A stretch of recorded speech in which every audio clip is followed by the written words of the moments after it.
Welcome to XYPN Radio, where your host Alan Moore brings you into a community of fee-only financial planners who want to profitably and successfully serve Gen X and Gen Y clients. If you're ready to get the knowledge you need from leaders in your field, learn from forward-thinking advisors, and take action on your own goals, XYPN Radio is the show for you. Here's your host. Hello, and welcome to this episode of XYPN Radio. I'm your host, Alan Moore, and I want to thank you for joining me today. Today's episode features Andrew Sievertson, a financial planner and partner at the Planning Center, a fee-only financial planning firm based in Moline, Illinois, with offices all over the country. Andrew's story is really interesting because he actually got his start out of college working for several nonprofits, including doing a stint in the Dominican Republic before joining the Planning Center. I was really excited to have him on because the Planning Center has a couple of extremely unique things about their firm that make them very different, including a service model to work with next generation clients, a retainer fee structure that involves a net worth and income calculation instead of just the typical fee-only structure of AUM, and a very well-defined career path that's incredibly attractive to young planners and allows them to learn how to be great planners much faster than I think traditional firms have allowed in their training programs. So if you're looking to learn how a firm is proving, honestly, many of the concepts that you hear on this show around working with younger clients and career paths and retainer planning, then you're going to really enjoy this interview. So you can access the show notes and additional resources that we mention at xyplanningnetwork.com/20. And also remember to join our VIP community at xyplanningnetwork.com/VIP. This month's episodes are brought to you by TD Ameritrade Institutional, which provides comprehensive brokerage and custody services to more than 4,000 fee-based independent registered investment advisors. You can learn more about what TD Ameritrade is working on in episode 23 at xyplanningnetwork.com/23. All right, without further ado, here's my interview with Andrew. Hey, Andrew, welcome to this episode of XYPN Radio. Thanks so much for joining us. Thanks for having me, Alan. Yeah, this is going to be fun. So for the listeners out there, Andrew is a partner in financial planning, or a financial planner, I should say, with the Planning Center. Say that 5 times really fast. That's correct. Out of Moline, Illinois, and is also the chair and past president of NextGen, which if listeners are not familiar, you need to check out, and we'll put a link in the show notes to it. But NextGen is the group for younger advisors within the Financial Planning Association. So if you're a student, it's super cheap to join FPA, and then you can join I think it's free to join NextGen, right? Well, it is, as long as you're a member of FPA, you're correct. It is free as long as you meet the age requirements and are a good standing member of FPA. Yeah, you're part of NextGen. Yeah, and a lot of the folks that we've actually had on the podcast, Eric Roberge, Mary Beth Storjahans, Sophia Berra, have all kind of come out of this NextGen community. So if you're a younger planner, it's actually a really awesome community. So again, thank you so much for joining us. It's my pleasure. How did you get into financial planning? I guess let's do like a 5-minute overview of your career. Like, how did you discover this career known as financial planning? Sure. Yeah. I mean, of course, everyone kind of just stumbles into the profession, I guess, in some way. I'd say, as I was kind of discovering what I was gifted at in high school and college, it definitely was kind of the math and problem solving nature of just numbers and the quantitative side of things. And so that's kind of what I really excelled at and was great at. And so kind of in college, I wind up becoming a major in finance because at that time when I graduated University of Illinois in 2004, there was no such thing as a financial planning designation. But I think I would have been really attracted to that if it was. So I did get my degree in finance, but I didn't have any real desire to go work for a big firm or, go call 100 people and try and sell them a product. And I just had a huge heart for serving others. So I wound up going out and working with a couple nonprofits for 6 years, kind of did the typical millennial thing to just go out and explore the world, and lived abroad and did a teaching job overseas. And then even kind of when I moved back locally, working with a local nonprofit. That's awesome. Where all were you overseas?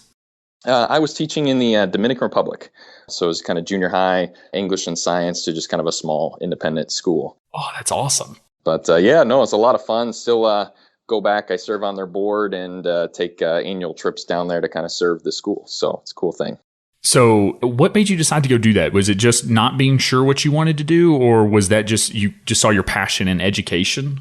I don't know that it was so much education as just kind of a desire to kind of explore the world. Just wasn't really ready to, as everyone says, hey, you're going to be working till 70. And, I just couldn't imagine going out and kind of getting an office job or desk job that was going to tie me down for the next 50 years of my life, so just really wanted to get out and was just passionate about serving others and helping others. And so that's kind of what drove the desire for that. So.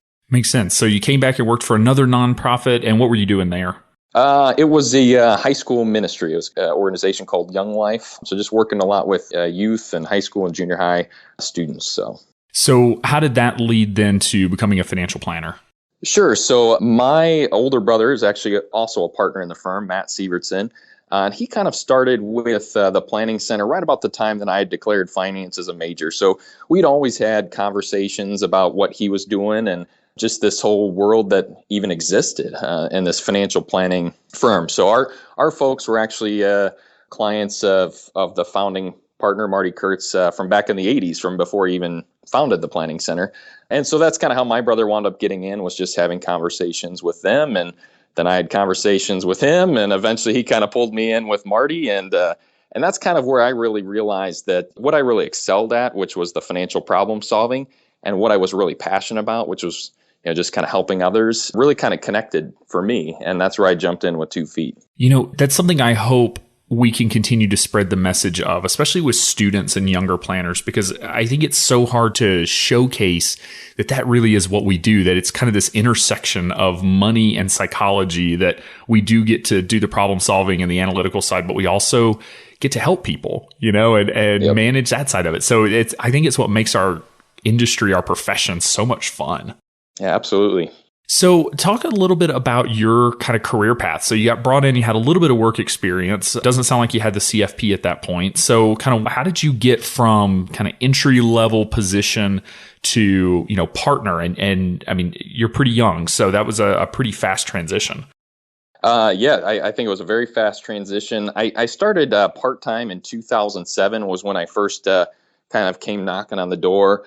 Was maybe working about 10 hours a week, really got exposed to just all of the systems, was doing various projects, helping out with, even back then we were doing a lot of manual trading and stuff. So I do a lot of preparing of trade sheets and various things for Matt and Eric, and just really kind of got exposure and got to sit in on some client meetings and realized that, hey, this was a pretty cool thing to be a part of. So that's where I kind of fell in love with the planning center's integrity and values, and said, hey, this lines up with who I am and what I want to be. And so 2010, I jumped in with 2 feet and came on full time, hit the ground running, blew through my CFP very, very quickly. And even at that point, they were still requiring 3 years of work experience to get it. But I still, got through it way faster. I mean, I would have had my CFP much earlier had they had the 2-year apprenticeship back then. But so I got officially certified in 2012 and was just kind of groomed then to really start building along the career tracks, and was kind of sitting second chair and really helping to do a lot of the prep and follow up for client meetings and running technology and that type of thing. At that point, I was kind of cut loose a little bit to, maybe start working with some, pro bono clients, just start to have the conversation myself.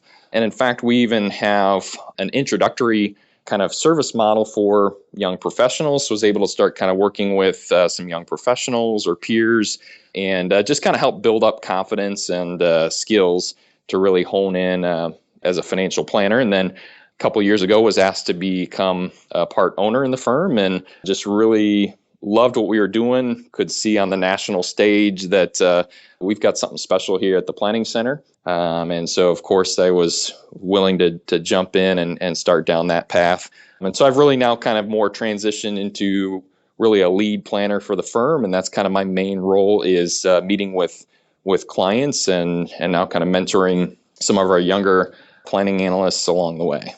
Oh man, you just said about 18 things that I want to be sure we can touch on. I love it. And for listeners out there, I love Andrew's story because the Planning Center really is on the national stage as a phenomenal firm. And so there's a few pieces that make your firm really unique, and you've touched on a couple of them in there, and we'll dig a little deeper. But I do want to take a step back, and you said that you started part-time at the Planning Center in 2007, but didn't come on full-time until 2010. Did you work there part-time for 3 years? Yes, it was about 2.5, I think is what it actually worked out to be. But that was kind of the time I was working with Young Life locally here in the Quad Cities, and it was just kind of a good way to kind of ease my way in. No, I love it. And I want to be sure we highlight that because, I get questions from listeners all the time in terms of, I can't find opportunities. I don't know, no one will give me ownership equity and all these things, just kind of depends on our own perspective. But you spent 3 years kind of getting your foot in the door to be sure that this was a career that you wanted and that it was the place that you wanted to be in terms of not only career, but also the firm itself.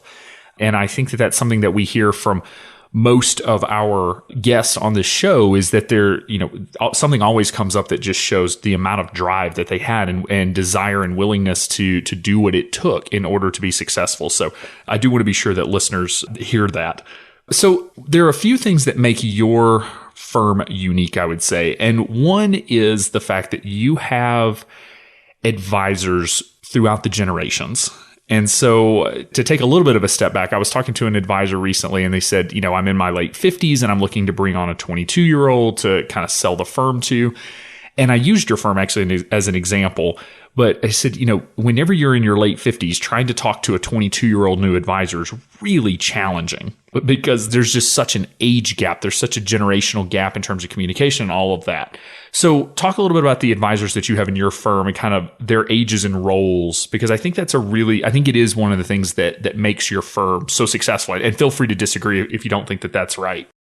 No, I think that there is a lot of merit there. The Planning Center was founded in 98 by Marty Kurtz, and he really kind of went through a few years of hyper growth and just really needed to start bringing on some additional staff. That's when my brother at the time had just graduated from college in the early 2000s and came asking a lot of questions. And of course, they were in the middle of the tech crisis, so Marty pushed him off a couple of quarters and eventually finally did bring him on full time, and learned at that point that he really complimented him well. And so he just started having him sit in on every single client meeting and really started grooming him. Also through that growth, wound up teaming up with Eric Keys, who was probably about several years older and had some experience from his time working with American Express, which is now Ameriprise.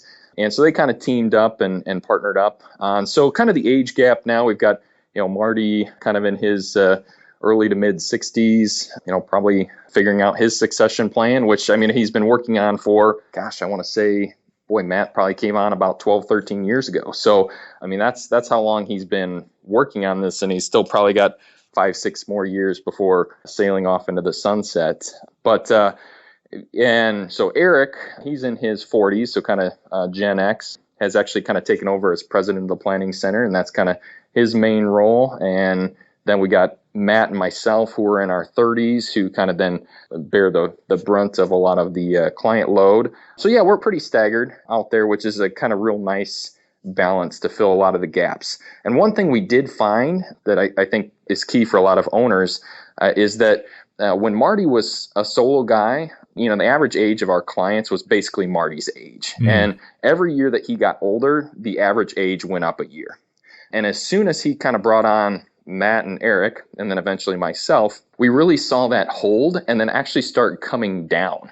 And it was because we were interested in creating service models to work with other young professionals that we can actually sit across from ourselves on the table and work with other kids of clients, et cetera, et cetera. And that really, I think, helped change the vision a little bit. Yeah, I think you bring up a couple of really good points here. And one is that, Marty, let's see, you said he started the firm in 98. And by 2001, 2002, he was already kind of thinking succession. And I think that it's something that a lot of advisors wait too long. And I know, he wasn't hiring your brother as okay, I'm going to sell him the entire firm tomorrow, right? It was hey, we need to, one, I need help. And two, how is this going to work for the long term? So that's been a 12, 13-year process of building out the ability that if Marty tomorrow said, hey, I'm done and I'm going to walk away from this thing, the firm wouldn't fold. I mean, it certainly wouldn't be an exciting day, but it would still be in existence. Whereas, 10, 15 years ago, couldn't have done that. Right. And I think that was even in place much sooner. When he was president of FPA, kind of in 2010 to 2012, I mean, he really kind of stepped out and let, the young planners, and it was kind of a huge chance for us to really step up into the plate and shine and take over things. So, but I do agree it was at a good point. One thing I do like to bring up is we've probably been through as many staff and advisors as are currently here. So it wasn't just that, he won the lottery or, found the right people. I mean, there was definitely, some trials and fighting through, but just because someone wasn't a fit and wasn't, part of the team, didn't mean that, hey, I'm going to give up and, just stop trying to create a succession plan. He kept forward until he found the right people that were supposed to be part of the planning center. Yeah, we definitely see folks get discouraged, from that process. And, to the flip side of that is just because they didn't work out doesn't mean that the people you were hiring weren't great planners or they weren't a good hire. It just means they weren't a good fit for what y'all are doing. And what you're doing is admittedly unique. So, and in a specific location, and that's, somebody isn't probably going to move from San Francisco to come work in Moline, Illinois, no matter how beautiful it is there, culturally and that sort of thing. It's a little different. So it's just kind of interesting how firms grow and where you find successors. But that's a point well taken that, it wasn't like hitting the lottery of, oh, thank goodness we found these 3 people.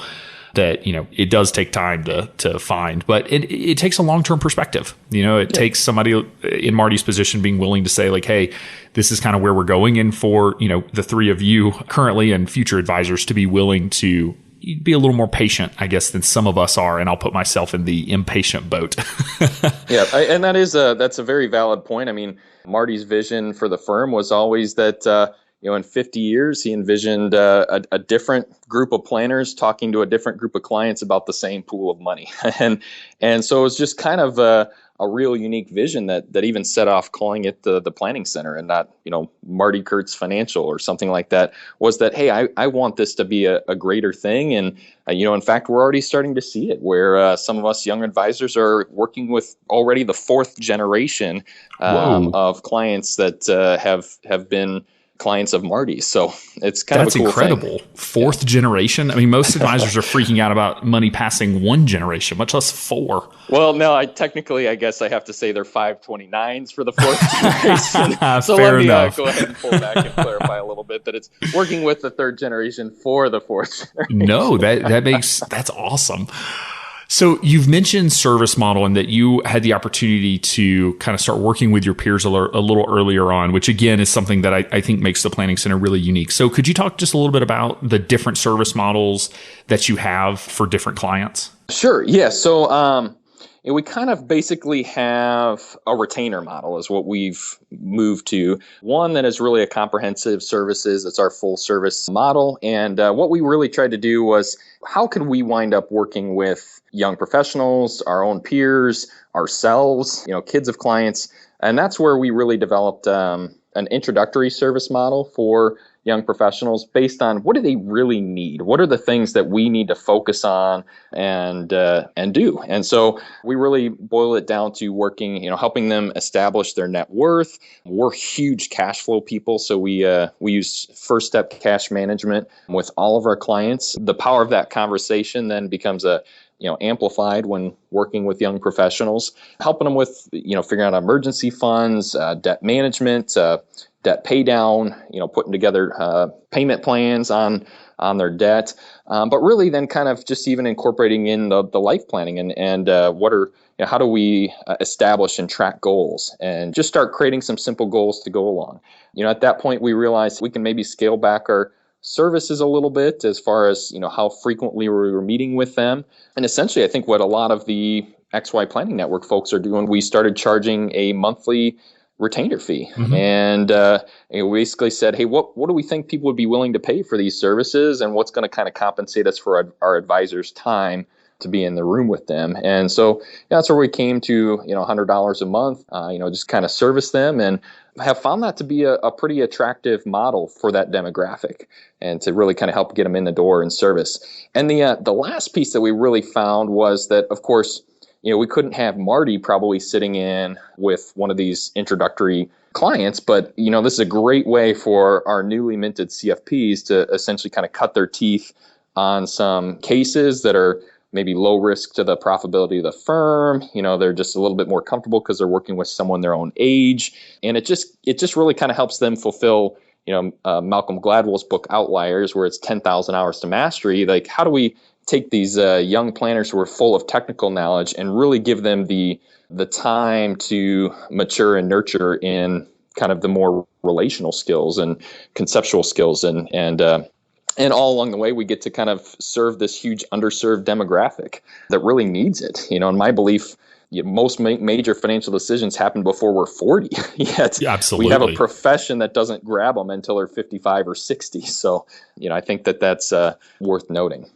Yeah, Michael and I, back in episode 15, if folks want to go back, it's xyplannetwork.com/15, talked about an article that was written saying that, Gen X and Gen Y don't need financial planning. And I think you're making the same point we did, which is there's so much that can be done and so much value you can provide. I mean, really, it just comes back to compounding interest. And that is that, small decisions in your 20s and 30s have major effects long term. And when those major decisions come along, having an advisor there to help is huge. You bring up another really good point where you're saying Marty doesn't need to be in the meeting. And I think that's important for a couple of reasons. One, Marty is very expensive. The lead advisor, or the person that started the firm's time, I don't know how you value that, but we're probably talking $1,000 an hour plus. I would be willing to bet that if somebody really needed to pay Marty for his time, I mean, it's going to be a bunch of money. And meeting with a $100 a month client doesn't make sense. Yep. The other piece too is Marty really an expert in what some of these 20 and 30-year-old clients are going through? Is he really the best advisor for them despite, other than the financial side? Does he even have the knowledge base? And Marty's a great planner and a really smart guy, but maybe that's not his specialty. And so, I think that's the other piece too, is you're, probably the best advisor for those clients because you have the knowledge base and you're in that career life stage and all of those pieces. Yep. Yeah, and I mean, it kind of depends on the level too, as well. I definitely agree with that. Number one, based on our compensation levels, young planners can, I think, profitably serve a lower fee client. So that's something that big firms should be aware of. But number two is that, yeah, I think it really helps having someone who's towed the line. And in fact, Matt, my brother, had a funny story just, like 12 months ago where, he kind of realized that he's kind of even like already aging out, working with students that are coming right out of college. It's like we had a kid of a client that had graduated college and was like, navigating and working. And he's like, geez, he's like, it's been so long since I've lived that life that, I don't even know what to tell these people. So it is kind of, you do really need to line up and talk with the people that are there. So we're hopefully trying to groom. We've got a couple young guys that are working on their CFPs right now that will even start carrying the torch of our introductory program. Because myself, unless they're kind of already established a little bit as young professionals and a little closer, maybe they've got 10 years in their career, it just is even harder for me to start relating as well. So isn't that funny when you start realizing we're getting old enough that we can't relate to being the young kids anymore? And that's where we all were not too long ago. Yep. So you really got to build it into your career tracks. And those who are kind of, when they first get their CFP, it's the perfect model, as they really establish and move up. It is kind of a window, a shorter window where they're kind of that perfect time where, hey, we need the experience. They're going to be able to profitably serve the young clients. And it just is a great mix. So, and having the trust to allow those younger advisors, and it doesn't to serve those clients without you always being in the meeting as the lead advisor. Marty doesn't need to be overseeing every one of these meetings, and it doesn't mean on their first day you just turn them loose and say, "Hey, good luck." There's certainly a mentorship and a training that goes into getting them prepared to have that meeting and to be able to take that on. And so I guess for the firm owners that are out there, what is y'all's process for taking someone that is, finishing up the CFP program, so they've got the technical knowledge? How are you training them to where they can take on a peer under this, service model by themselves and the lead advisor isn't having to be involved in it? Yeah. And for us, that's really just kind of built right into our career tracks. We've we've had our career tracks established now for almost 10 years where, kind of come in, maybe they're doing an intern or even part-time work like myself, or kind of doing some special projects, just kind of learning, getting some exposure to a little bit of client experience. And then, then we kind of maybe have like a residency program or planning analyst type role where that's where they're all of a sudden maybe doing kind of 50% of their time learning some of the back office work and client service work, which is important. I mean, you can't delegate that work unless you understand it. But then really giving them a lot of time kind of in front of clients. And, even if that's kind of sitting in the room, taking notes, just digesting conversations. And it's kind of a natural evolution to kind of encourage and say, hey, are you ready to kind of maybe, lead this conversation today and just kind of help coach? And that's really, I think, what has been my valuable experience was mentoring under my brother and Eric Keys and Marty Kurtz to be the successful planner that I am today at such a young age and so quickly in my career. So, yeah, we talk a lot about mentorship and succession plan and things like that at conferences. And I think planners nod their heads and they go, yeah, that makes sense. But it takes a commitment to this, to build this in. And I always tell advisors, you don't have to do it this way. This isn't the only way to do it. If you just don't ever want to hire young planners, okay, you can just kind of annuitize your firm and let it die with you, as your clients pass away and as you pass away. But if you really want to build a business and you want to build something that's going to take care of your clients after you're gone, this is the way to do it. And it involves bringing in, young rock star talent and training them and putting in the energy and the time and the money and everything that goes into it to get them up to speed. And I think the letting go, I think it's that trust and just kind of letting go of control sometimes is a real challenge. But once you get there, it's huge in terms of being able to take your firm to the next level. Well, I think there's a huge benefit to the owners as well. One of our biggest firm owner complaints that I've heard out there is that, young planners are full of technical skills. They don't have the relational experience. I mean, this is a way for them to get it. They also kind of gain experience on cases that aren't really threatening to the profitability of the firm. You're allowing them to have the freedom, be on a little bit of a tether line and go out and do things. And also, I think it adds loyalty to the firm. When you allow young planners to do that, they're bringing in revenue to the firm. And I think that adds some loyalty and a desire to actually buy in and be part of the longer term transition when you are kind of helping to do that at a very early point as a CFP. Yeah, and this is a drum that I beat pretty often, but it's awesome to see it in practical application. And that is, I truly believe, folks all the time, how do we recruit next gen talent? The answer is you have to let them work with their peers. And then, the question is, how do we work with young clients? And the answer is you have to bring on young talent to work with those clients. I really believe that in most firms, now, if you're a family office that only works with $30 million households, okay, you're separate from this conversation. But for most firms, if you want to attract young talent and train them to be great advisors, you've got to have a service model that allows them to work with their peers and vice versa. If you really want to work with the next generation of client, you've got to have younger advisors do it. One, they can relate, and two, they're a heck of a lot cheaper than the principals of the firm that got it started 20 or 30 years ago. Yeah. And of course, services that are going to be valuable to the client too, which absolutely, I think that we've really done well too. So. Yeah. And so you have kind of these two service models. You have the service model for younger clients, which you call the cornerstone, right? Yeah, and then that's you have correct. The capstone service, which is the larger service model.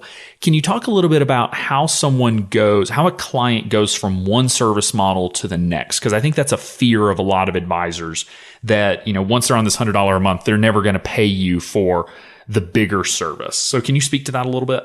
Sure. Well, I guess maybe to take a step back is really kind of explain that, since 2008, we haven't even charged on AUM. And we've really switched to a retainer, which is calculated off of net worth and income. So our full service model is this retainer model. And we really kind of came to that. I think Roy Delberto was one of the first to even use this model. And Marty came back from a conference, probably 2007, 8-ish, and said, hey, what do you guys think about this? And it was kind of a process of figuring things out. And we realized that, hey, we thought this was a better reflection of the value of the work that we were doing. We didn't want to be investment managers that were just kind of, providing ancillary financial planning. We really felt like financial planning was what was the value. And so We just know that AUM, I think, works well. If your value proposition is investment management, that's how you should charge. But didn't become our value proposition anymore. So we kind of had to go out and explore, some other models. And we really felt like net worth and income are, the two components of our financial lives, right? That we are stewards of, that we're trying to help grow and maximize and sustain, is their net worth, which is their assets, and minus their liabilities, and their income. And how do we go out and help them negotiate raises or career transitions and various things. And we really kind of felt like that was a pretty good proxy for the complexity of the case, the time that we're going to be really spending behind the scenes. And it also levelizes our revenue. Where in the AUM world, what it does is it kind of encourages you to go out and look for a liquidity event, right? Like you're trolling for a 401k rollover or an inheritance or something like that. Some type of liquidity event so you might do tons and tons of work for someone, kind of at a low AUM, and then all of a sudden they get this, huge rollover or influx, and now your fee just jumps astronomically. And so with net worth and income, we found kind of over our client's life, it really levelizes the fee and really kind of replicates more, hey, at various stages of life, that the amount of time and complexity and risk, we do think there is kind of a risk component there as well that is important to note. And so I think that's kind of where NWI really came from. And it's really opened our door to work with young professionals, in fact, in a broader scale. We found that a lot of young, physicians and, young business owners who don't have a lot of assets, they have, a lot of income, and they're able to pay our retainer fee out of their cash flow. So we don't need to just draw it off of accounts. And it was they did it. The first client came on in December of 2008. And it was terrifying, because is this person really going to write a check every quarter to pay this fee? And we've just seen now time and time again, more and more and more people sign up under that model when they don't necessarily have assets to draw the fee off of. I love it. I think this is just such an awesome fee structure, and I think it is unique. But you're absolutely right that net worth and income are the proxies for, I think, complexity. Because you can have clients with really high income but no assets yet because they're younger, and you're doing a ton of really valuable planning work.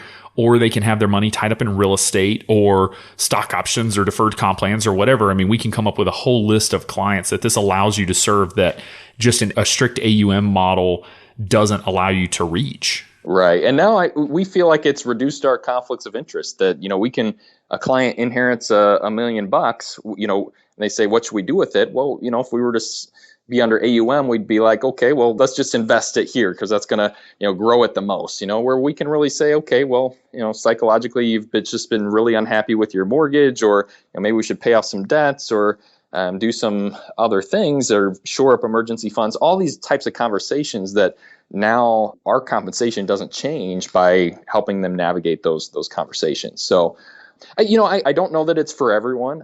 We really believe that we've put our money where our mouth is, and that our compensation lines up with the value that we believe we're providing. We're financial planners first. Investment management is part of that. It's definitely an important component, but it allows us to do all these other things as financial planners. So I think you just really need to find a compensation model that lines up with your value proposition. And if it's AUM and your investment manager, I think that's okay. I don't know that that's necessarily a bad thing. It's just finding what works for you. So, well, and to add to that, who's your ideal client? Right. If you're working with retirees and all they have is, money inside of IRAs that you're going to be managing, AUM is probably fine. But then don't complain that you can't work with other clients because, they're not profitable. That's not a client problem. That's an advisor fee structure problem.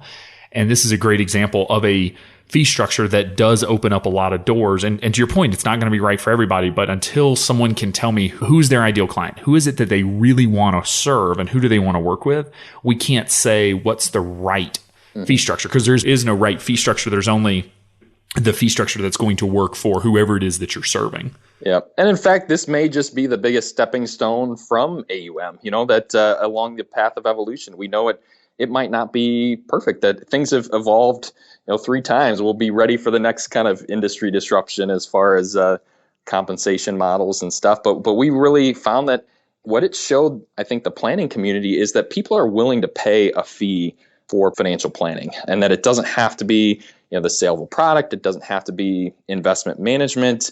They can just pay a fee. And I think that's what it's shown has now really opened the door for maybe really fine tuning and cleaning things up. So I'd say it's a huge, probably first start for everyone. And, we'll kind of see where the profession winds up going with compensation models. Totally agree. And this is something that, 30 years ago, there was this scrappy group of financial planners that said, hey, I think I'd rather not sell products. I think I'd rather charge a fee. I think I'd rather eliminate, the product sale conflict of interest. And people laughed at them and they made fun of them and they said, no one will pay for financial planning. And so that group became the fee only community. And they went out and started charging AUM fees because that's kind of where our profession or our industry was.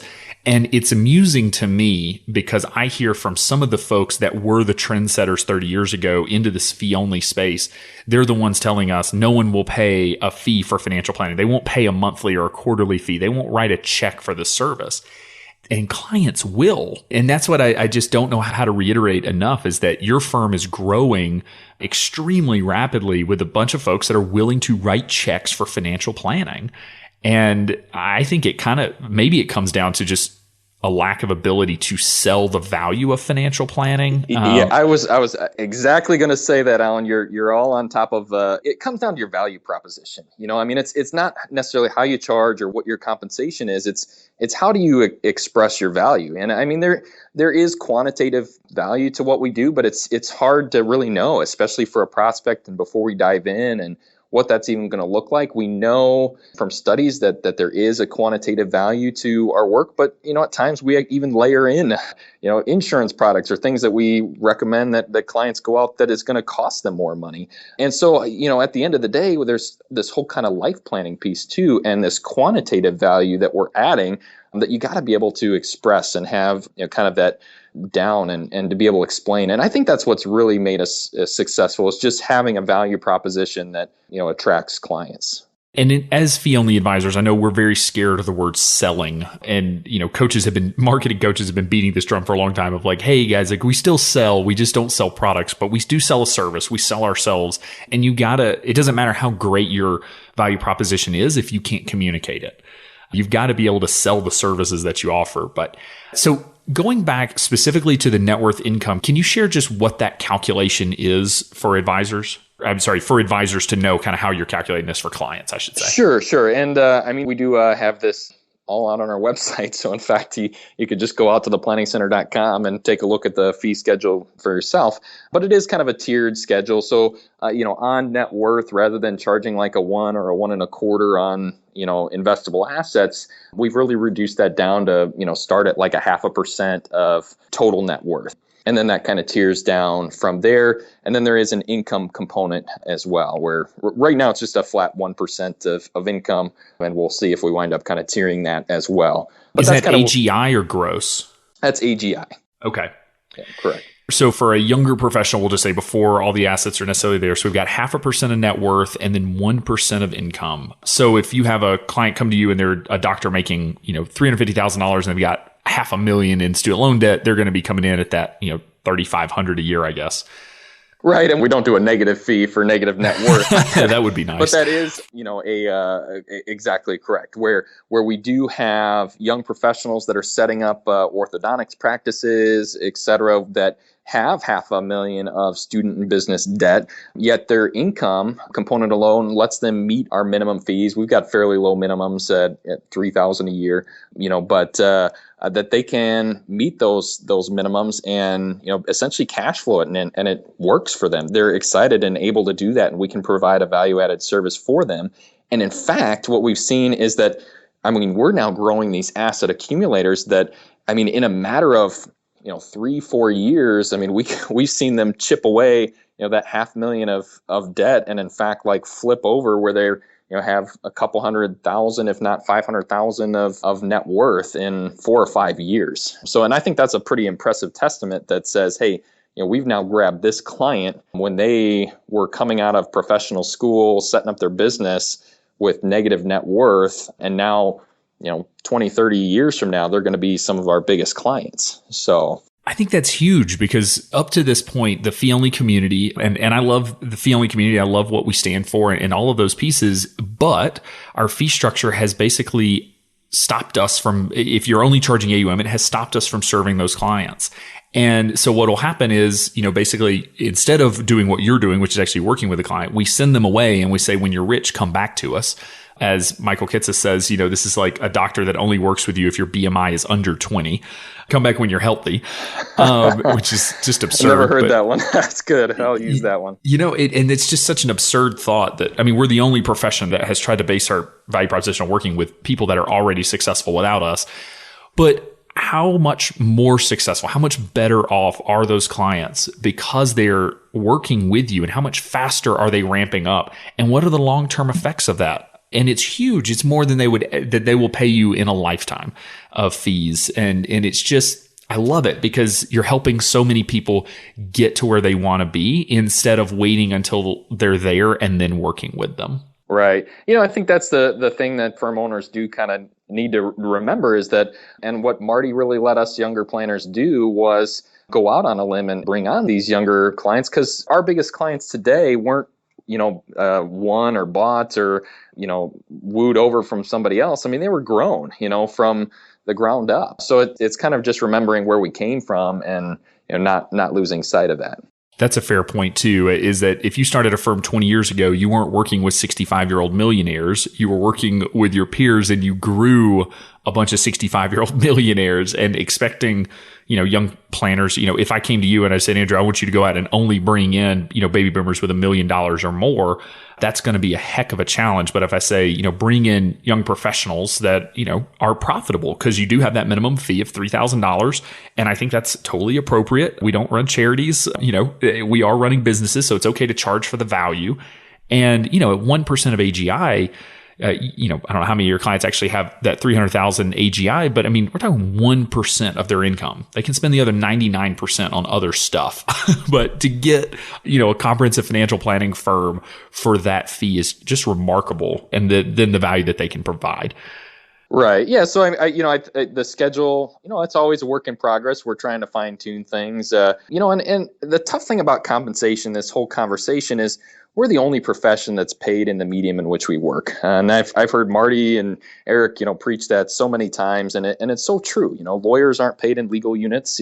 Doctors aren't paid in health units for helping someone. We're the only profession that's paid. We advise in money and we're paid in money. So at the end of the day, this is a fun conversation, and we love kind of arguing over fees. But it's never. I don't know if it'll ever be perfect, because there will always be an inherent rub. And there's going to be some clients who aren't going to want to pay fees. But what we've really found is that, enough people are willing to pay them, and that we've got a valuable service that is really, helping them. And so it's lined up with our value position and proposition and who we are. So I think that's also key, is that we're not trying to create a fee structure that serves 99% of Americans. We're creating a fee structure that serves the clients that the planning center wants to work with. And it can be unique. And I've said this before, and we'll see. I always joke that I owe a lot of people dinner if this doesn't happen. But I really see over the next decade that we'll break away from AUM being the predominant way that we get paid to do financial planning, not investment management, but specifically financial planning. But it's not going to be in one way. There's going to be a ton of different fee structures that allow you to differentiate your firm and really cater your service model to your ideal client. Now, before we move on from this, I want to go back just because I know we're going to get some questions about this, and I think they're fair questions. So you said that your net worth and income calculation is 1% of AGI, which makes sense, plus 0.5% and then tiered down of net worth. Can you talk about what goes into that net worth calculation? Are you putting in their personal home, vacation home, business, 529 plans? What, I guess, goes under the umbrella, or what gets excluded specifically from that net worth calculation? Sure. So as of right now, it's basically, their total net worth. So that's going to include all their investable assets. Their 401k, 403bs, we're going to manage those for them. That's going to be included in there. Their 529 accounts, those will be included in there. Where we have really kind of taken a step back, and it's just not part of our value proposition, is we have kind of pulled out business assets. So, if someone does have a closely held business, farm ground, rental real estate, we will kind of back that off of the net worth spreadsheet, just because we're not really advising in that space. I mean, we might help them maybe negotiate like a buyout or something like that, but or selling lands, things like that. But we really just kind of said, hey, let's pull that out. And in fact, a lot of that is income generating assets anyway. So it's kind of picked up on the income component of the fee schedule. And so that's really why we currently have the stance of backing that out of the total net worth. But otherwise, yes, homes, second homes, even cars are kind of included in there, bank accounts. And that's it. I mean, we're not really doing big proxies on personal property and collectibles and jewelry and stuff like that or anything like that. But just kind of your major net worth, like that we're really advising on, which is your investment accounts, your employment, your retirement accounts at work, your bank accounts, and 529s, and house and cars and stuff like that. And I'm not sure if you know this, and listeners, I doubt I've told this too. So I actually kind of used your model for a while inside of Serenity Financial Consulting, where I did kind of the net worth income calculation. I remember clients always seemed to get it. It was advisors that always pushed back on it. And questions would come up like, why would you charge them on their house? Because you don't do it's not like you're managing their house. And you made a really good point earlier where, it's all about eliminating these conflicts of interest. And we are having conversations about the house. We just don't have them every quarter, but every, 4, 5, 6 years, whatever it is, we're going to be doing a ton of analysis around should we buy or sell and all of that. But, when you're recommending they pay down their mortgage, it eliminates that conflict of interest that, that classic, I guess, fee only conflict that everybody brings up of, we're incentivized to have them save money instead of paying down debt. That whenever you include the house, you include the second house, you include the mortgages, all of that, it does allow you to stay really objective because your fee isn't being affected by the advice that you give, which is really where we've been trying to get to in the fee only community for decades, which is we wanted to separate the giving of advice with how we got paid. Yep. No, I definitely agree. And it because we are advising in, the whole debt and debt management and financing type space, I just really think that is included. But as far as kind of those closely held assets, I mean, it's tough to really know what a valuation is until there is a buyer and a seller, and Sure. Same thing with kind of the farm ground and the rental real estate. We've just kind of felt, hey, let's just keep that at arm's length for now and try and do our best we can to help them out on that. But that's kind of neither here nor there. So how often are you reassessing these fees? I mean, are you adjusting quarterly or annually? Right. So we kind of sign the retainer and lock it in. We did originally kind of review once a year and just felt like that was just kind of constantly just, going kind of assessing things. And so we have moved it to every other year, which we really feel like a 2-year fee discussion, even if you are AUM, probably is healthy. You should just sit down and review your service agreement and models with your clients every other year. So that's what we've really kind of moved to. So it's not assessing quarterly the way that AUM is or anything. It really kind of locks in the flat dollar amount for basically kind of 2 years, and then it gets reassessed. Okay, that makes sense. And that was the mistake that I made, which was also trying to assess once a year, and it just gets to be a little bit of a nightmare in terms of getting all the information.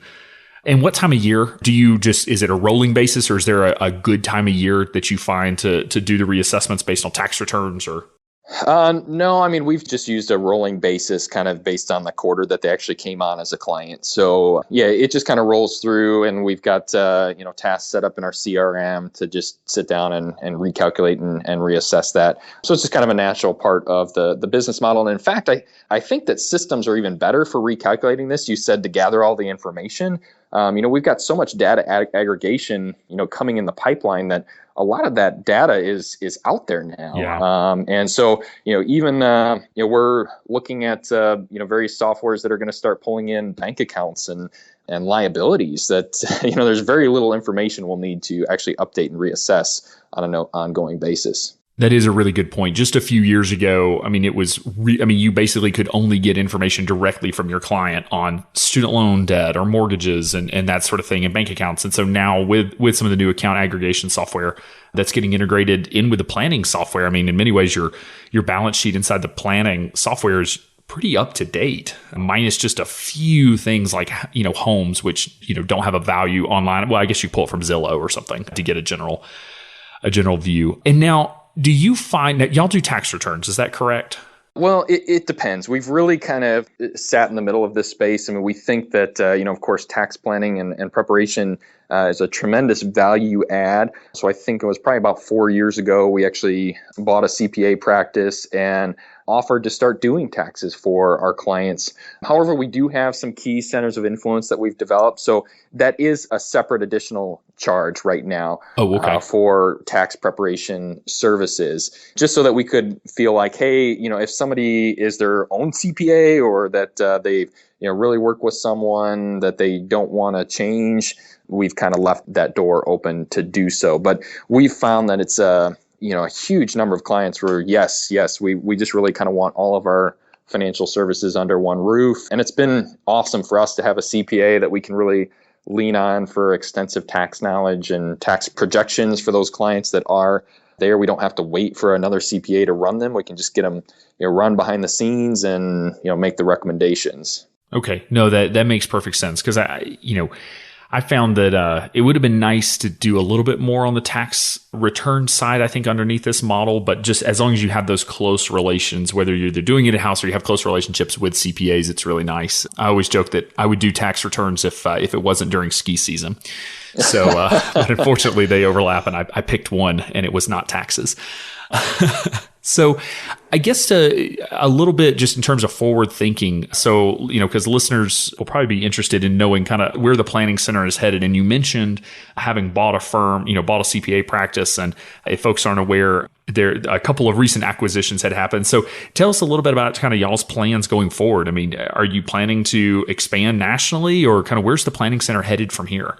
Sure. Yeah. And I think this is kind of a vision that really kind of was seeded, maybe about a year or so before I came on as a partner. So it's kind of Marty, Matt, and Eric just sitting down and envisioning what is the future of the planning center, and just realize we do have a pretty unique special model, and that there isn't really a national planning firm out there. I mean, we've got obviously the huge sales companies that are out there that try and do financial planning, but we just feel like that's a very, very different model. And so kind of endeavored on this national planning firm concept, and so have had a couple of mergers. We now have an office in Fresno and one up in the Twin Cities, one in Chicago, and eventually, I think, started next year, one in Alaska as well. So we're definitely kind of growing and pulling in more advisors and team members, and just really kind of growing our talent base. So, I mean, I guess I would almost kind of call it the vision of like a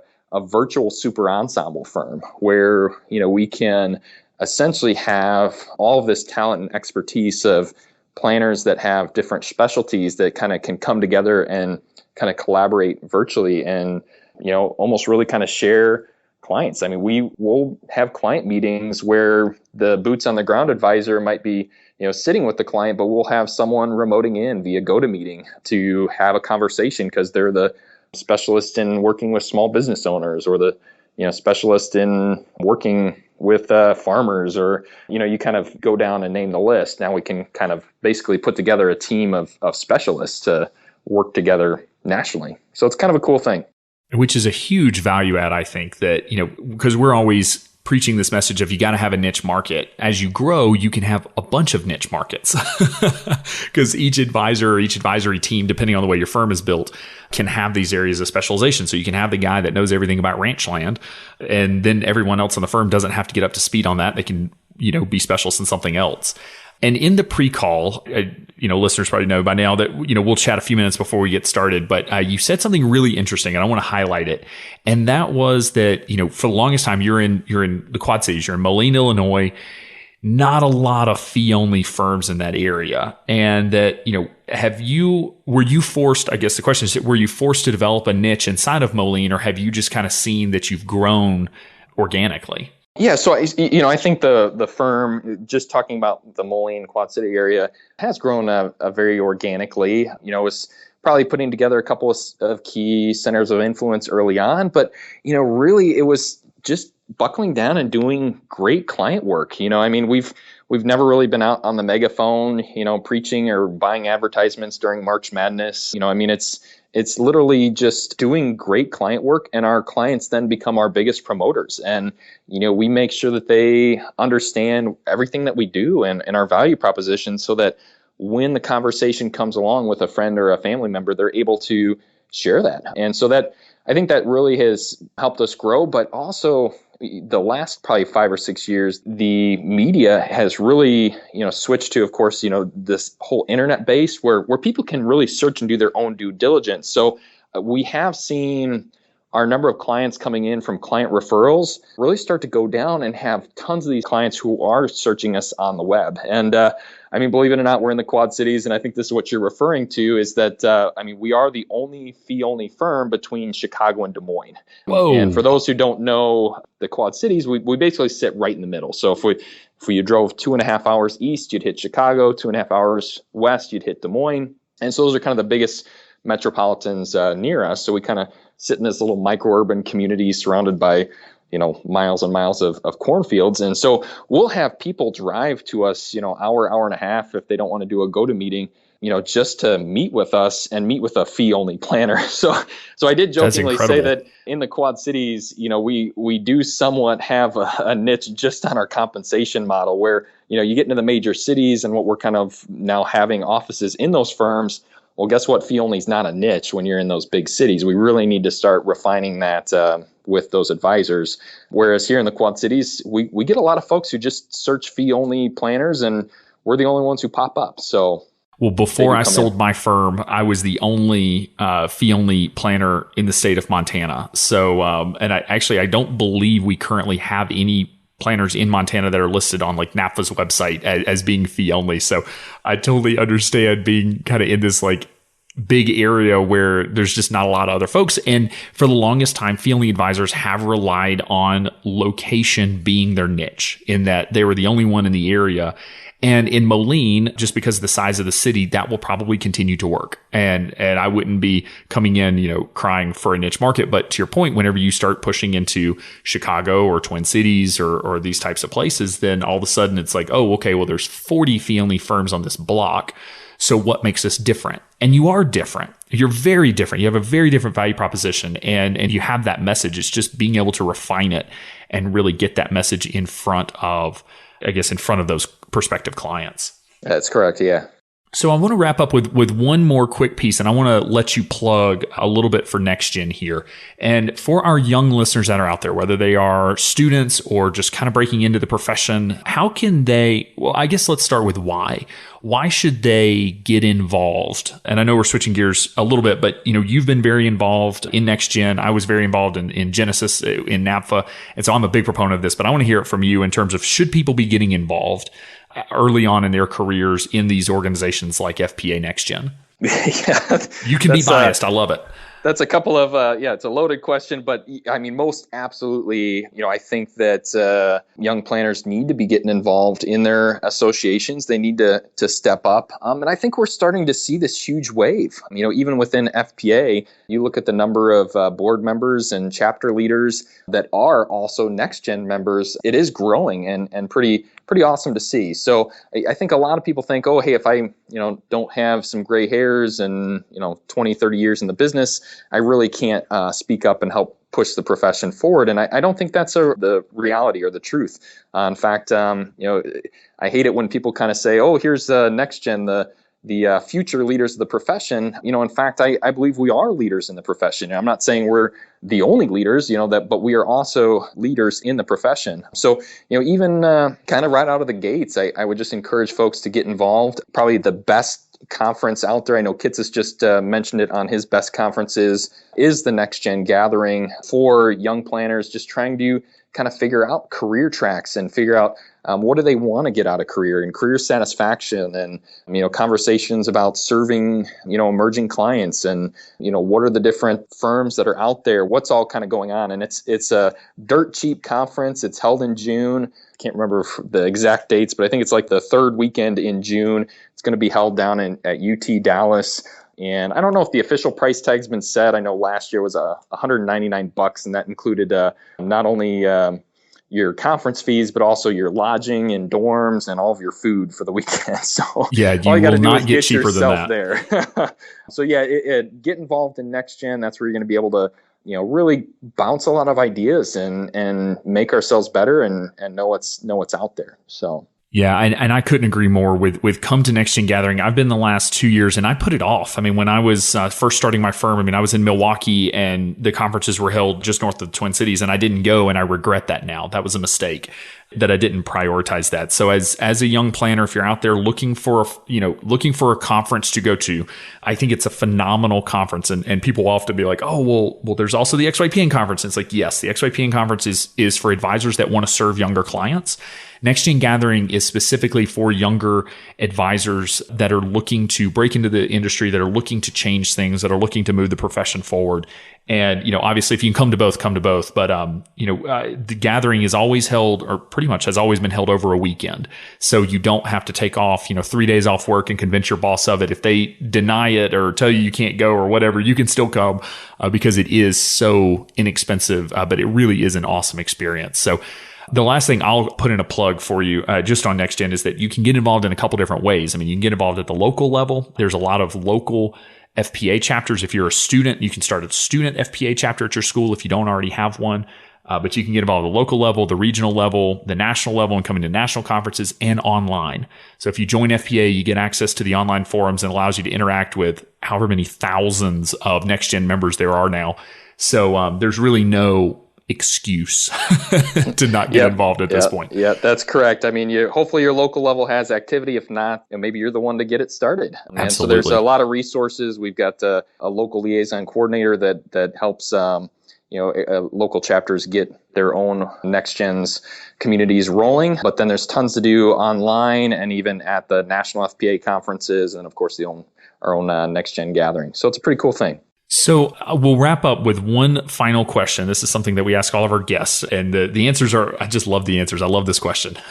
If you could go back and think about kind of the Andrew that I guess was kind of breaking into fee only, it's kind of breaking into working at the Planning Center. If you could go back and give yourself one piece of advice, something you wish you had known then that you just didn't, but that you do know now, what do you think that piece of advice would be? Sure. And hey, if you don't mind, I did want to take one quick little sidebar. Yeah. I never answered your question on moving from the introductory retainer to the full service retainer. That is fair. So I did want to get a real quick plug in there so that there's not tons of email follow-up. We really do try and transition clients from probably 18 to 36 months from the introductory to the full service retainer model. And we do feel like there's kind of enough that we've kind of made that full service model attractive that it's like, hey, let's really, work on the fundamentals and the blocking and the tackling and just the basics of getting, the financial planning process going. And if we can't really do that in 3 years, then there's probably something wrong with us. But, the idea is that we really kind of grow them in that 3-year process and then just kind of convert over and say, hey, let's really start doing some more of this. And typically it's kind of, each meeting, they're kind of really anxious about moving over and getting onto the full service retainer. So they actually kind of almost lead that charge more than we do. But so I did want to throw that Fair out enough. there. No, I appreciate that because I do think that's important. It is a common question of it's this concept of, well, if I give away the milk, will they buy the cow? And the answer is yes, because they are different services. They are different models and they'll kind of graduate or I guess move through the service models from, over time. Yeah. So kind of back to your question about what I wish I would have known about the profession. I almost think it probably goes back even further than when I was first dipping my toes in. I think I just wished I knew that the profession even existed. It's just, of course in high school and you're doing all the careers satisfaction and exploratory surveys and stuff, and there's nothing about financial planning. And in fact, when I went to the University of Illinois, I thought I was going to be pre-med, and because I enjoyed science and math, and so it's like, okay, well, I'm gonna do this, and I was kind of like, hey, this is not what I want to do, and kind of happened to just be scrolling through and found finance, and I'm like, okay, well, that sounds exciting, but it was there's a lot of corporate finance and time value of money in various courses. And it was the personal finance that really turned me on to this profession. And so I am glad to see colleges starting to put these in. And so I just wish I would have known that it existed. And I'd encourage a lot of folks to go talk to their alma maters, talk to their local colleges and universities and be speakers, especially if you're Gen X, Gen Y. We need young folks kind of sharing the message about the profession. I think it's important for students to see to see that it can be a vibrant career right from the get-go, that you don't have to be a career changer with some gray hairs, that you can actually be a young professional in this financial planning profession. So I just hope we have more awareness, more advocacy, and that more and more folks will start kind of talking to their schools, see more financial planning designations. My dream is that someday we won't have to explain financial planning to people. That just kind of know what it is. They're kind of like, oh, what is that? Is that you sell insurance, or kind of you must be an investment manager? Like, it just kind of, and we're like, no, it's much more than that. So yeah, that's what I wish I would have known, is that the profession even existed. So hope that we can all kind of rally together and continue to lead that charge. I love it, because I'll say that one of the most enjoyable things I get to do is go speak to colleges and go talk to students and tell them what real financial planning is. Because if you don't do it, the only people they ever hear are the Northwestern Mutuals and the Edward Jones, because those are the folks that send their reps to go talk to students. And the fee-only community, or we'll broaden it past fee only, we'll say the real financial planning community. Carl Richards calls this the secret society of real financial planners. We're the ones that we have been kind of silent, and just going back and showing them what real financial planning can be, I think is huge, because I think there are so many misconceptions. So it is nice for them to be able to see you in addition to that Edward Jones sales rep, because honestly, if they hear you talk about what you do and they hear them talk about what they do, they're going to know what real financial planning is, and they're going to be attracted to doing it. Yeah. Otherwise, I wouldn't have even been a part of the profession. If I didn't kind of stumble in and discover it, I don't know that I'd be here today. And so I really kind of wish, I just wonder how many great, talented folks just like myself didn't get in because they didn't know about financial planning, and particularly fee-only planning, and just kind of this whole world that we got. We got to get the secret society out. It's got to become less secret. Society. Totally agree. Well, Andrew, thank you so much. This has been an absolute pleasure, but thank you for taking the time to be on today's show. Yeah, well, thanks for having me, Alan. Appreciate it. Now, I know I say this a lot, but this interview was just awesome. I had so much fun with it. It gave such an awesome view of the inner workings of what I would call a next generation firm. And I know it's exciting to talk with firms that are doing things just so differently from everyone else, such as Sophia Barrow with Gen Y Planning or Mary Beth Storjahan with Workable Wealth. But I'm also excited to see how traditional firms are evolving to meet the needs of a changing profession, installing very clear career paths, creating opportunities for young advisors to serve their peers, shifting towards charging planning fees instead of simply charging AUM fees, all inside of a firm that, honestly looked very similar to many firms today, not too long ago. So it's just so refreshing to see this. And I'm happy that we got Andrew on the show to give us a little bit of a sneak peek inside the Planning Center.